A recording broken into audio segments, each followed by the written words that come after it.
नमस्कार दोस्तों। आज हम एक बहुत हाई इम्पोर्टेंट टॉपिक डिस्कस करने वाले हैं।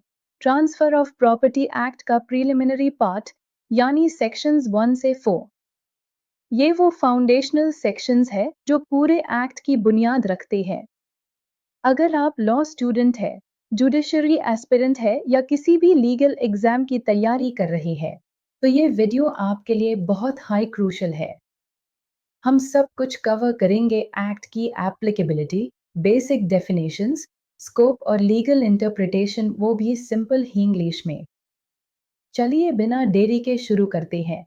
Section 1, short title, commencement, extent amp, application. Short title इस एक्ट का नाम है the transfer of property act 1882। ये सिर्फ एक फॉर्मल नाम है, इसे एक्ट की इंटरप्रिटेशन पा कोई फर्क नहीं पड़ता। कमेंसमेंट, ये एक्ट 1 जुलाई 1882 से एनफोर्स हुआ। इसका मतलब यह है कि इस डेट के बाद होने वाले ट्रांसफर्स इस एक्ट के अंडर आएंगे। पहले के ट्रांजैक्शंस पर इसका रेट्रोएक्टिव इफेक्ट नहीं होता। एक्सटेंट, इनिशियली ये एक्ट सिर्फ ब्रिटिश इंडिया में अप्लाई होता था, लेकिन अब ये एक्ट पूरे भारत में लागू है। पोस्ट 2019 जूल्स एम्प के को छोड़कर अब सब जगह लागू होता है। स्केड्यूल्ड एरियाज में ये ऑटोमेटिकली अप्लाई नहीं होता जब तक गवर्नमेंट नोटिफाई ना करे। एप्लीकेशन, ये एक्ट अप्लाई करता है इंटर विवोस ट्रांसफर्स पर, यानी जब एक लिविंग पर्सन दूसरे लिविंग पर्सन को प्रॉपर्टी ट्रांसफर करता है। ये एक्ट सक्सेशन, विल, बैंक्रप्सी या इनहेरिटेंस से होने वाले ट्रांसफर पर अप्लाई नहीं होता, क्योंकि वो तो लॉ के ऑपरेशन से होते हैं। मेजरली ये इमूवेबल प्रॉपर्टी के ट्रांसफर्स को रेगुलेट करता है, लेकिन कुछ प्रोविजंस मूवेबल प्रॉपर्टी पर भी अप्लाई होते हैं, जैसे gift. Section 2, repeal of prior laws and savings. Repealed laws इस सेक्शन के थ्रू कुछ पुराने कंफ्यूजिंग और इनकंसिस्टेंट एक्ट्स को हटा दिया गया। Examples: Hindu law of transfer, Mohammedan law of gift etcetera. तो वो नए एक्ट से अफेक्ट नहीं होगा। ये इंश्योर करता है कि लोगों के पहले के लीगल राइट्स या ऑब्लिगेशंस डिस्टर्ब ना हो। इसका बेनिफिट लॉ को रेट्रोस्पेक्टिव बनाकर लोगों के पास्ट राइट्स को डिस्टर्ब करना अनजस्ट होता। इस सेक्शन ने उससे प्रिवेंट किया। Section 3, interpretation clause, definitions. इस सेक्शन में कई की लीगल टर्म्स को डिफाइन किया गया है, जो एक्ट के हर पार्ट में रिपीट होती है। 1 की कैप इमूवेबल प्रॉपर्टी डिफाइन नहीं है एग्जॉस्टिवली, बट ब्रॉडली इंक्लूड करता है land, benefits arising out of land, things attached to the earth. कुछ चीजें एक्सप्लिसिटली एक्सक्लूड की गई है। Standing timber, growing crops, grass, ये इमूवेबल नहीं होते।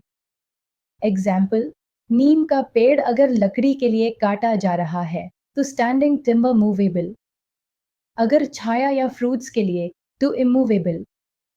2 की कैप इंस्ट्रूमेंट, ऐसा रिटन डॉक्यूमेंट जिसके थ्रू कोई राइट क्रिएट, ट्रांसफर, लिमिट या रिकॉर्ड किया जाता है। Example: sale deed, lease deed, gift deed, सभी इंस्ट्रूमेंट्स के एग्जाम्पल है। 3 की कैप अटेस्टेड डॉक्यूमेंट के वैलिड होने के लिए अटेस्टेशन जरूरी होती है। मिनिमम 2 विटनेसेस होने चाहिए जिन्होंने साइन या मार्क होता हुआ देखा हो या एग्जीक्यूटेंट से पर्सनली एक्नॉलेजमेंट ली हो। सिर्फ प्रेजेंस से अटेस्टेशन नहीं होती। इम्पॉर्टेंट, विटनेस का साइन होना भी जरूरी है। ओरल विटनेसिंग चलेगी नहीं। 4 की कैप रजिस्टर्ड, जब कोई डॉक्यूमेंट रजिस्ट्रेशन एक्ट 1908 के अंडर रजिस्टर होता है तो वो रजिस्टर्ड माना जाता है।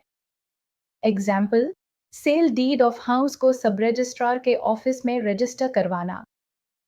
5 की कैप नोटिस, 3 तरह के नोटिस डिफाइन किए गए हैं। एक्चुअल नोटिस, जब किसी को डायरेक्टली किसी फैक्ट की नॉलेज है। कंस्ट्रक्टिव नोटिस, जब किसी व्यक्ति को रीजनेबल इंक्वायरी करके पता चल सकता था।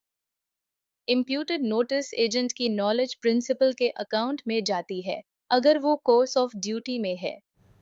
एग्जाम्पल: अगर बायर का एजेंट जानता है कि प्रॉपर्टी डिस्प्यूटेड है तो बायर को भी माना जाएगा कि पता था। 6 की कैप प्रॉपर्टी जब तक कुछ स्पेसिफिक ना कहा गया हो। मूवेबल और इमूवेबल दोनों टाइप की प्रॉपर्टी इंक्लूड होती है। Section 4 relationship with Indian contract act. ये सेक्शन बोलता है कि ट्रांसफर ऑफ प्रॉपर्टी एक्ट के chapters 2 to 7 Indian contract act के साथ रीड किए जाएंगे जब तक कॉन्फ्लिक्ट ना हो। इसका मतलब प्रॉपर्टी एक्ट में जहां कॉन्ट्रैक्ट का एंगल आता है, वहां कॉन्ट्रैक्ट एक्ट के प्रोविजंस भी अप्लाई होते हैं।